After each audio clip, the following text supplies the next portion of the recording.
YouTube.com lawyer has informed us that we need a warning. So, if you are under the age of 18 or you find foul language offensive, please don't watch this video. Thank you.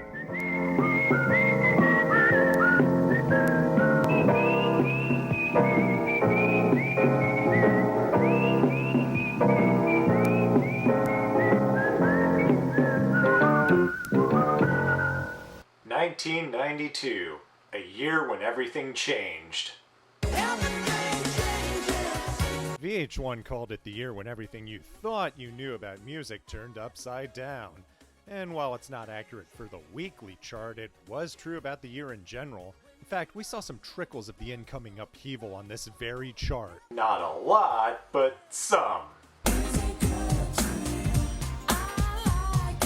It certainly is good. Yeah, I got some real good ones on this list here. And because the chart had a shitload of insanely dated stuff, I got some of them on here as well. 'Cause what good is a best list if you don't get to embarrass yourself? So let's do this. The 10 best charting hits from March 28th, 1992. 3, 2, 1.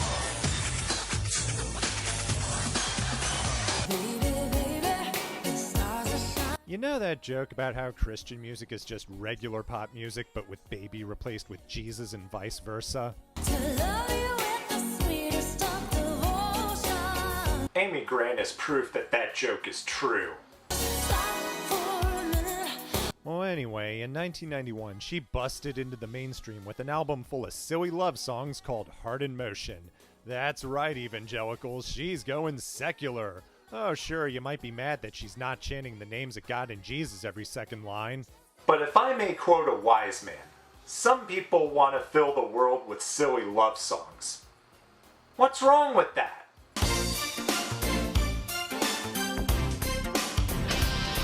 I'd like to know. 'Cause here I go. Again.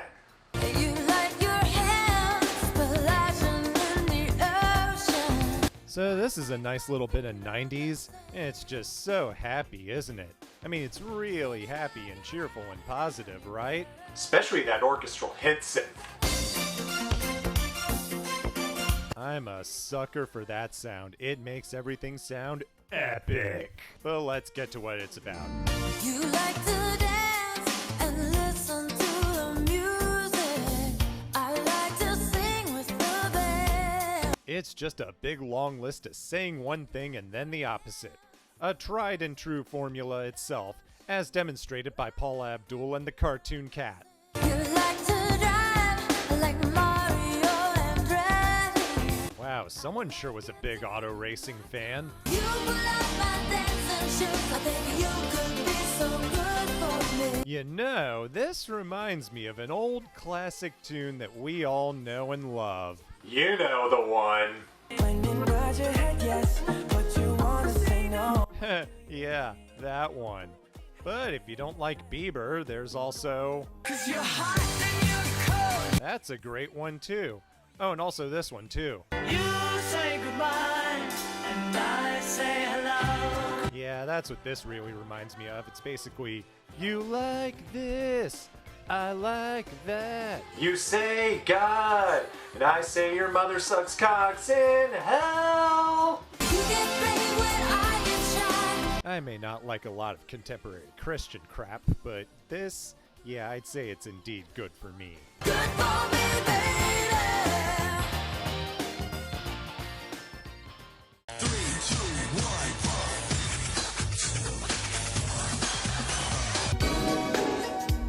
You know, I'm trying not to fill this list with adult contemporary fodder. But goddammit, I can't help but love this.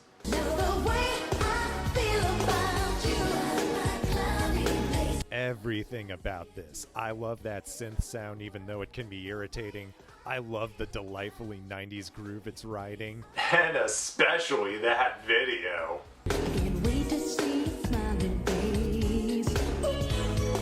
Karen White is looking sexy. Ooh, baby. I'm having all kinds of feelings right now. Leave now.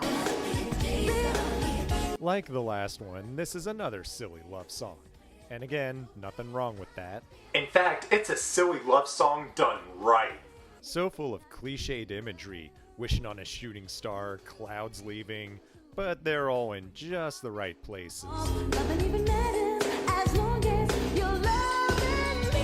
Definitely better than that Backstreet Boys garbage. For such a generic tune, this is really good. There's Walmart store brand songs, but this is more of a Target store brand song.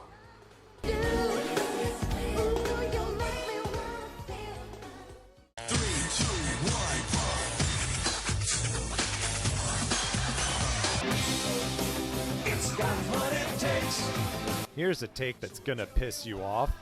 With all due respect to David Lee Roth, I kinda like Van Hagar a little more.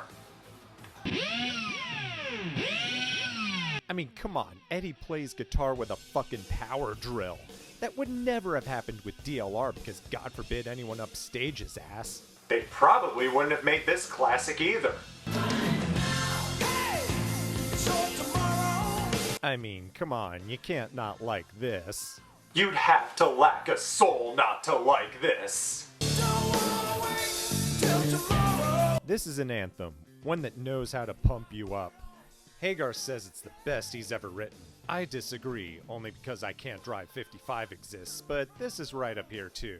Gets the fist pumping. But what really makes this list worthy is the video. Nice visual laundry list of things that could be happening right now.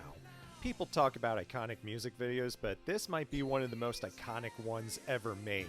I mean, when they make a Crystal Pepsi commercial out of this, that's how you know it's really iconic. Fact, screw it. Let's update this video for 2020.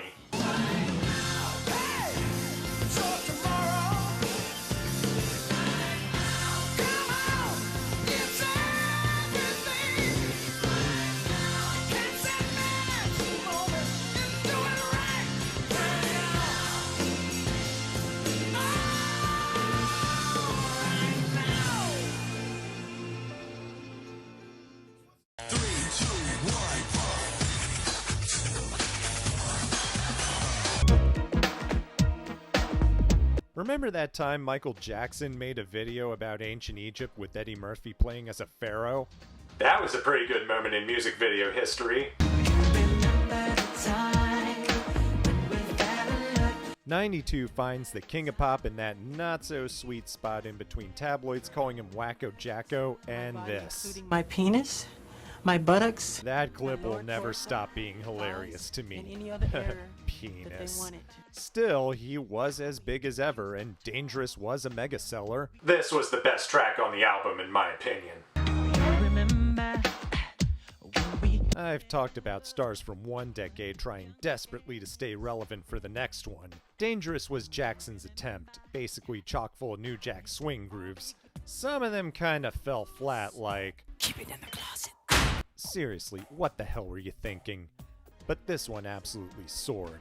A bouncy track about remembering the good times and wondering why they had to end. Complete with trademark MJ anguish. In the bar, on the beach, you and me. I found you, me, together.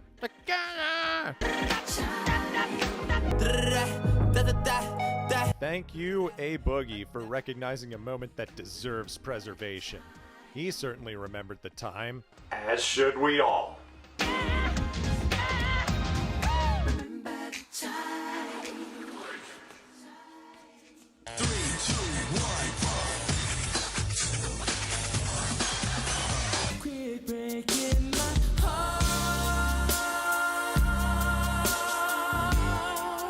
Right about now, you're probably feeling a little gypped. You came here expecting me to talk more about the musical revolution that defined the decade, and instead all you're getting is easy listening fodder and acts we tried to get rid of. I told you Nirvana didn't change everything overnight. Well, anyway, let's talk about gangsta rap. 'Cause life ain't nothing but money, I hate a snitch. If the late 80s were the golden age of hip-hop, the early 90s were definitely the golden age of gangsta rap. Of course, the Hot 100 was understandably a little slow to catch on that at first. Most of the rap that was on that week's chart was more pop rap than gangsta rap. Here is something you can't understand. Now, I've looked up and down the chart and found like 2 songs I could really pick to represent the gangsta rap sound. Cypress Hill showed up at the near bottom. That one was pretty good. But I was looking for something a little more G-funk, so I got this one on instead. Sitting in the park on a Sunday afternoon, me and the crew just jamming the oldie tunes. This is A Lighter Shade of Brown, a hip-hop duo consisting of a couple of Mexican Americans who name themselves One Dope Mexican and don't try to Xerox. On the grill. Their only top 40 hit on a Sunday afternoon is exactly what it says on the tin. A story song about a perfect Sunday afternoon. Right away, there's two great rap songs that this reminds me of. The first one is Summertime, which has a similar kind of laid-back vibe to it. The other is It Was a Good Day, which is also a great story song. If you were to make a playlist that included both of them, definitely think about putting this one in between. Oh yeah, and it sampled that old song from the 60s. A lighter shade of brown. Yeah, you know the one. Yeah, that one.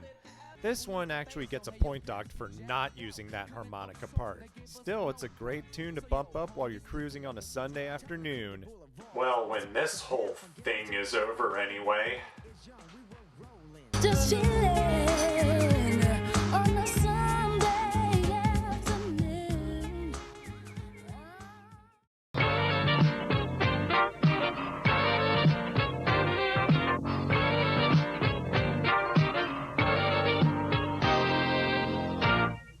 I like the Sprite in you. Hey, yo, kid, where's the party?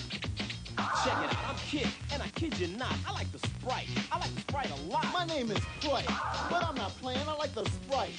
You know what I'm saying? I like to kick it live. To a sound that's hype. I like to kick it too. I like the Sprite in you. I like the lime and taste. I like a pretty face. I like the lemon lime. You say that all the time. The lemon has the twist of unexpectedness. Like this. Who invited them? I don't know, but I'm with it. I like the Sprite in you. I'm good to me. Treat myself right. The diet coke. With the real cola taste. And 1 calorie I can enjoy and feel good about me. Treat yourself right. Diet Coke.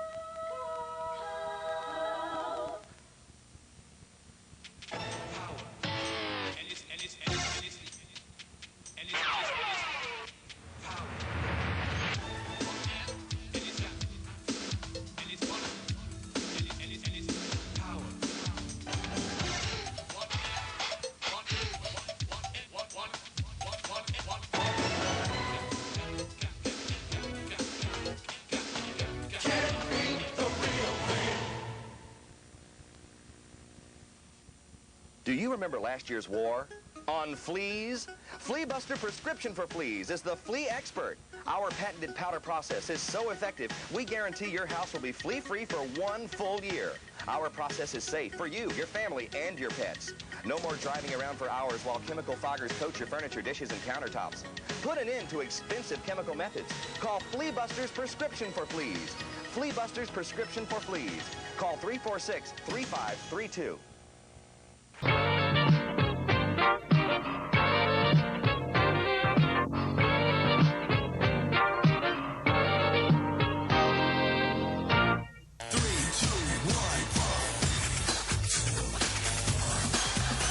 You know, with all the crazy shit happening in the world right now, sometimes we just need a little pick-me-up. Something that could make us smile, maybe? 'Cause I love it, I smile.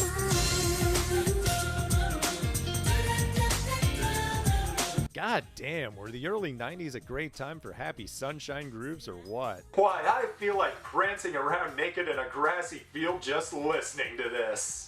Sitting in my class, just drifting away. Yeah, this is going to be the requisite entry that I don't want to think about, just let the atmosphere take me away. Yeah, it may be overly cute and happy with lyrics about school and painting your toes and girly things, tee-hee, but it's a nice sentiment. You see, She just really likes your smile. And goddammit, she's gonna make you smile.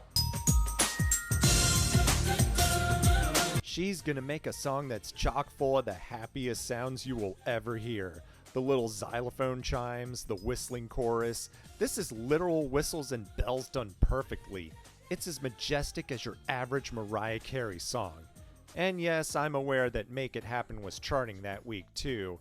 That one's pretty good, but not as majestic. So I went with this one instead. Well, anyway, who's ready for a rap verse? I'm showing the life that I'm living. This is the life that I have and it's given. Man, even the rap verse is happy. Like, this is just the happiest song on earth.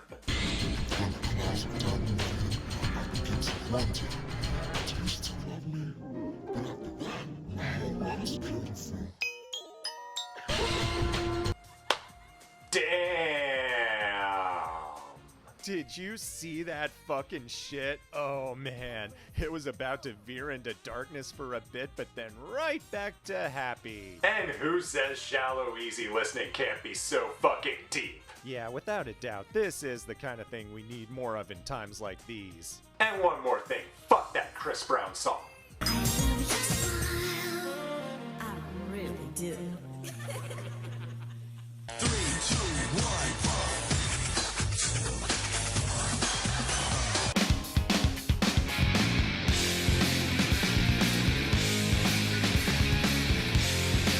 I was tempted to put Smells Like Teen Spirit on the worst list. I almost did it for two reasons. One, to piss off my subscribers. And two, because it's really not that great of a song. Yes, I know it was the catalyst of the grunge revolution and changed everything and all that, but it's also been completely ruined by the most egregious overplay any song has ever had in history. Say what you will about Top 40 radio, but at least there, those overplayed songs actually leave the rotation. Smells Like Teen Spirit has been played 15 times a day for the past 28 goddamn years now. The words have lost all meaning. I'm not saying the song sucks, it doesn't. I'm just saying Nirvana made better songs. On the same album. Come as you are, as you were. In Bloom is the best song on the album for the record, but Come As You Are is a close second. The melody is where it's at. It definitely sounds like what I imagine the ocean that baby is swimming in sounds like. And the lyrics? Take your time, hurry up. You know, I can't say I relate to the sentiment of load up on guns and bring your friends, but I do share the sentiment of come as this, come as that, take your time and hurry up. It's another song that says one thing and then the opposite. Like I said before, a formula that works every time. Is there no memory? Especially in this kind of song, where the point is that it can be very confusing living the way you want to, while also trying to live how you're supposed to. It's definitely the kind of feeling I get about how I have to go to work when I'd rather be doing this for a living. But that's for later. Anyway, let's take a look at that line.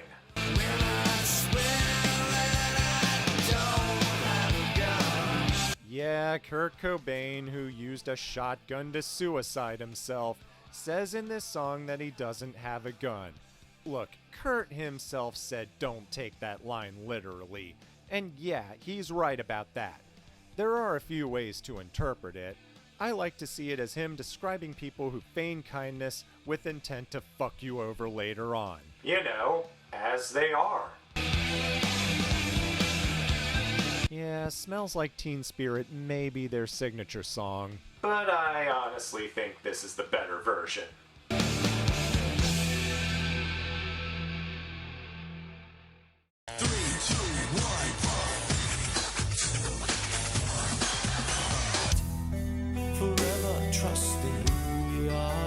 Metallica's Black Album is a masterpiece from beginning to end.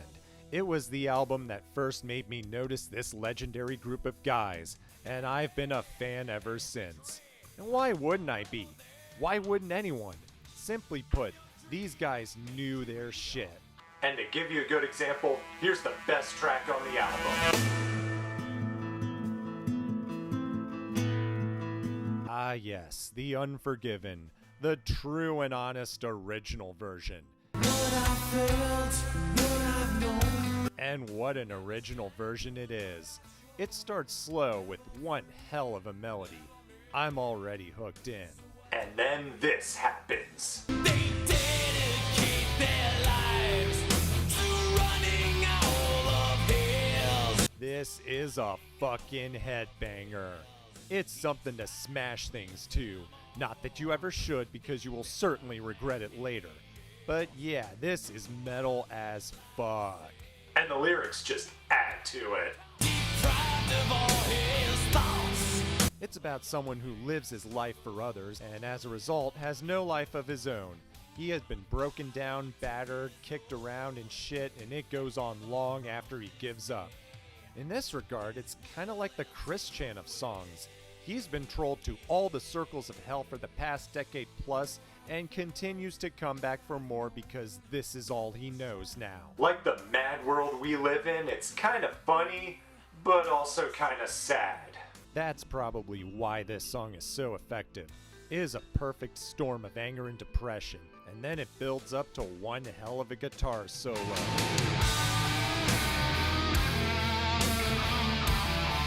Now that is how you melt some fucking faces.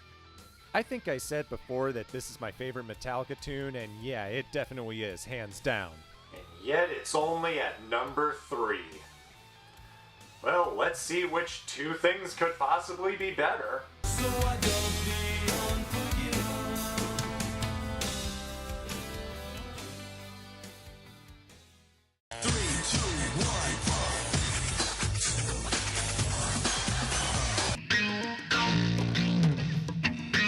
Boner's pretty cool sometimes because he has a funny name. It's alright, it's alright, alright. Yes, I know, it's pronounced Bono.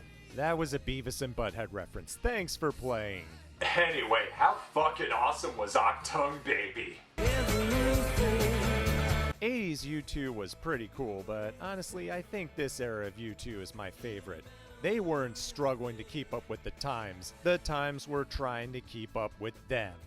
That album was an insane departure from the old sound, and probably the most refreshing new sound album ever made. And Mysterious Ways is the perfect representation of it. First off, that guitar sound is fucking awesome. Second, that bass line is fucking awesome. Third, Bono's voice is fucking awesome on this. And fourth, scratch it. This is the one I don't want to think about. Just let it move me in mysterious ways. She moves in mysterious ways. Ah, yes, but who is she? What mysterious ways does she move in? Well, if you look into the abstract lyrics, it's basically about a woman showing a man how to love. Picks some pretty strange ways of showing it, though. She sees a man beside the child. Did Mary Kay Letourneau write this song? Ha ha ha ha ha, it's funny cause she's that teacher who fucked her student. Anyway, who's ready for another guitar solo?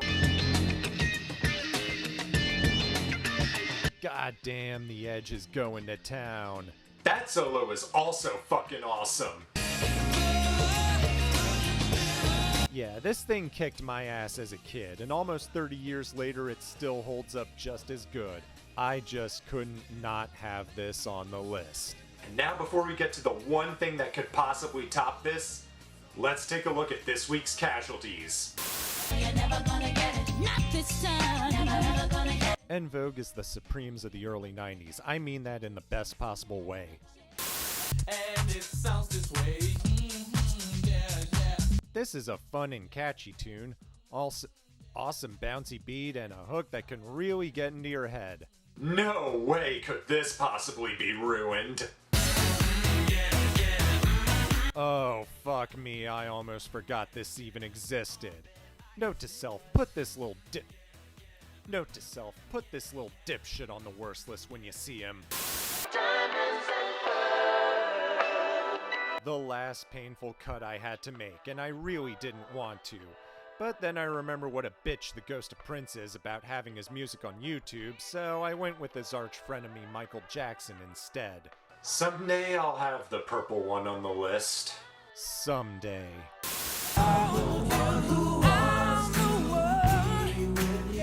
Of all the heartfelt black and white videos people in 1992 wanted to make, this is easily the best of them all.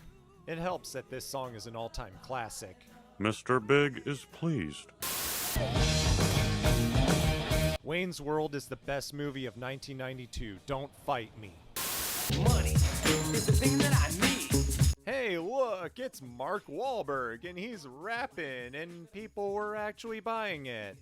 Yeah, I'm not gonna lie, I kinda like this stuff, but I can see why he wanted to distance himself from his music career nowadays. There is one line, though, that I want to highlight in this, just because I think it's so funny. Well, it's Friday night and I'm calling out my honey. Bitch better have my money. This is shameless in the funnest way possible. It's also a great tune to bump into your car that goes boom. Take a chance. You're rolling, doodle, you're rolling. Do. I'm too sexy for your party. Too sexy for your party. This was my jam when I was 8 years old. I used to bother my parents with it all the time about how I'm too sexy to do my homework, too sexy to clean my room, too sexy for bedtime. So why is it not on the list? 'Cause it's too sexy for the list. That's why. And I'm too sexy for this song. Right then, number one, here we come. 3, 2, 1. So, let's talk about 90s dancey. The 90s were a big decade for dance music. House, Eurodance, trance, hell, we even had some disco revival here and there. The chart that week was chock full of it too, especially at the bottom half. I could honestly take my pick with any of these, they're all pretty good. But you guys.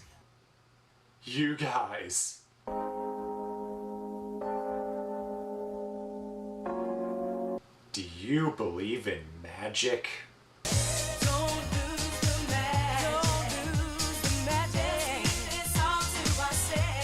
Because this is some fucking magic. It's 90s dancey perfection. Right down to the video with the snakes and the fire in the cage dancers. It's definitely a kind of magic, alright. First time I lay my eyes on you. Alright, so this is Sean Christopher, and yes, that really is her name. She used to do backup vocals for Chaka Khan, and then she was part of the very underrated 80s industrial act My Life with the Thrill Kill Cult. And while she was doing all that, she was making a name for herself in the Chicago house scene. This was one of a couple of Hot 100 hits she had. And I can see how it could get lost in the shuffle of all the other dance music we've been getting. Oh, there's such magic in you. That said, this is a hidden gem. May not sound like much, but when I first listened to it, I kept going back to it over and over again. Why this, though? Well, Because it's probably one of the most perfect house songs ever made. yes, it has those generic house music chords. I like those chords a lot. It also has a generic house beat, which I also like a lot. I guess what I'm trying to say is, it has all of the elements you expect in a typical 90s house tune, but combines them in a way that keeps you coming back. It's like magic. And now for my next trick. I will make this sax solo appear. Now this is how you rock the saxophone, Kenny. So we established that this song is good, but Why is this number one, though?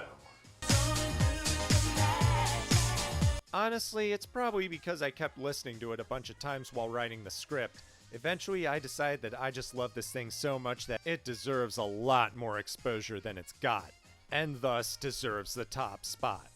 And you know, in trying times like this, we could use all the magic we can get. Abracadabra!